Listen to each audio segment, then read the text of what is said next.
हरिः ओम्। गते तु तस्मिन् भरतो वसिष्ठप्रमुखैर्द्विजैः नियुज्यमानो राज्याय नैच्छद्राज्यं महाबलः। स जगामवनं वीरो रामपादप्रसादकः।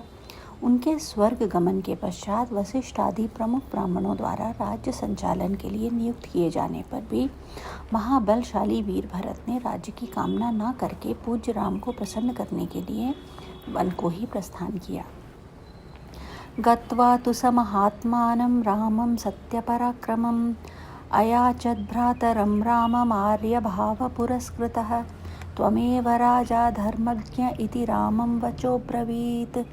वहाँ पहुंचकर सद्भावना युक्त भरत जी ने अपने बड़े भाई सत्य पराक्रमी महात्मा राम से याचना की और यूँ कहा, धर्मज्ञ आप ही राजा हों। रामोऽपि परमोदारः सुमुखः सुमहायशाः न चैच्छत् पितुरादेशाद् राज्यं रामो महाबलः। पादुके चास्य राज्याय न्यासं दत्त्वा पुनः पुनः निवर्तयामास ततो भरतं भरताग्रजः। परंतु महान यशस्वी परम उदार प्रसन्न मुख महाबली राम ने भी पिता के आदेश का पालन करते हुए राज्य की अभिलाषा न की और उन भरताग्रज ने राज्य के लिए न्यास चिन्ह रूप में अपनी खड़ाऊ भरत को देकर उन्हें बार बार आग्रह करके लौटा दिया। सकाममनवाप्यैव रामपादावुपस्पृशन् नंदीग्रामे करोद्राज्यं रामागमनकांक्षया। अपनी अपूर्ण इच्छा को लेकर ही भरत ने राम के चरणों का स्पर्श किया और राम के आगमन की प्रतीक्षा करते हुए वे नंदी ग्राम में राज्य करने लगे। गते तु भरते श्रीमान् सत्यसन्धो जितेन्द्रियः रामस्तु पुनरालक्ष्य नागरस्य जनस्य च तत्रागमनमेकाग्रो दण्डकान् प्रविवेशः। भरत के लौट जाने पर सत्य प्रतिज्ञ जितेंद्रिय श्रीमान राम ने वहाँ पर पुनः नागरिक जनों का आना जाना देखकर उनसे बचने के लिए एकाग्र भाव से दंडकारण्य में प्रवेश किया। प्रविश्य तु महारण्यं रामो राजीवलोचनः विराधं राक्षसं हत्वा शरभङ्गददर्शः सुतीक्ष्णं चाप्यगस्त्यं च अगस्त्यभ्रातरं तथा।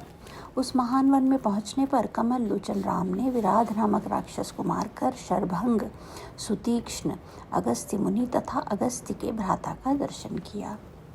अगस्त्य वचनाच्चैव जग्राहेन्द्रं शरासनं खंगम च परमप्रीतस्तूणी चाक्षयसायकौ। फिर अगस्त्य मुनि के कहने से उन्होंने ऐन्द्र धनुष, एक खड्ग और 2 तुणीर जिनमें बाण कभी नहीं घटते थे प्रसन्नतापूर्वक ग्रहण किए। वसतस्तस्य रामस्य वने वनचरैः सह ऋषयोऽभ्यागमन् सर्वे वधायासुररक्षसाम्। एक दिन वन में वनचरों के साथ रहने वाले श्री राम के पास असुर तथा राक्षसों के वध के लिए निवेदन करने को वहाँ के सभी ऋषि आए। सतेषां प्रतिशुश्राव राक्षसानां तदा वने प्रतिज्ञातश्च रामेण वधः संयति रक्षसां ऋषीणामग्निकल्पानां दंडकारण्यवासिनाम्। उस समय वन में श्री राम ने दंडकारण्यवासी अग्नि के समान तेजस्वी उन ऋषियों को राक्षसों को मारने का वचन दिया और संग्राम में उनके वध की प्रतिज्ञा की। तेन तत्रैव वसता जनस्थाननिवासिनी विरूपिता शूर्पणखा राक्षसी कामरूपिणी। वहाँ ही रहते हुए श्री राम ने इच्छानुसार रूप बनाने वाली जनस्थान निवासिनी शूर्पणखा नाम की राक्षसी को लक्ष्मण के द्वारा उसकी नाक कटाकर कुरूप कर दिया।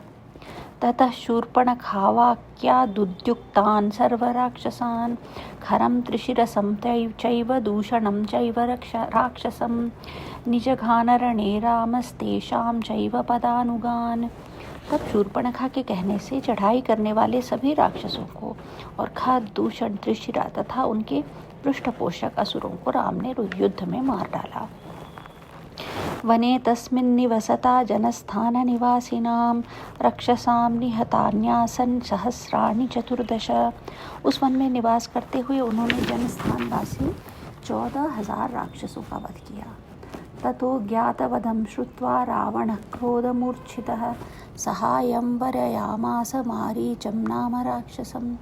तदनंतर अपने कुटुंब का वध सुनकर रावण नाम का राक्षस क्रोध से मूर्छित हो उठा और उसने मारीच राक्षस से सहायता मांगी।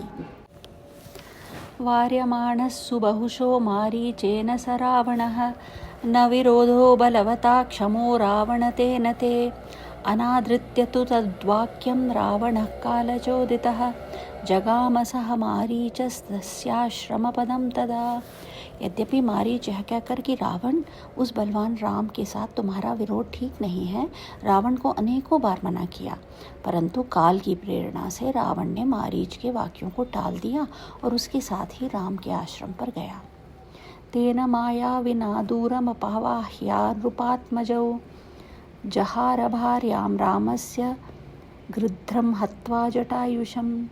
मायावी मरीच के द्वारा उसने दोनों राजकुमारों को आश्रम से दूर हटा दिया और स्वयं राम की पत्नी सीता का अपहरण कर लिया। जाते समय मार्ग में विघ्न डालने के कारण उसने जटायु नामक गृध्र का वध किया। गृध्रं च निहतं दृष्टा हृतां श्रुत्वा च मैथिलीं राघवः शोकसंतप्तो विललापा कुलेन्द्रियः। तत्पश्चात जटायु को आहत देखकर और उसी के मुख से सीता का हरण सुनकर रामचंद्र जी शोक से पीड़ित होकर विलाप करने लगे। उस समय उनकी सभी इंद्रियां व्याकुल हो उठी थीं। ततस्तेनैव शोकेन गृध्रं दग्ध्वा जटायुषं मार्गमाणो वने सीतां राक्षसं संददर्शः। कबन्धं नाम रूपेण विकृतं घोरदर्शनं तं निहत्य महाबाहुर्ददाह स्वर्गतश्च सः। फिर उसी शोक में पड़े हुए उन्होंने जटायु गृध्र का अग्नि संस्कार किया और वन में सीता को ढूंढते हुए कबंध नामक राक्षस को देखा, जो शरीर से विकृत तथा भयंकर दिखने वाला था। महाबाहु राम ने उसे मारकर उसका भी दाह किया, अतः वह स्वर्ग को चला गया। सचास्य कथयामास शबरीं धर्मचारिणीं श्रमणां धर्मनिपुणाम् अभिगच्छेति राघव।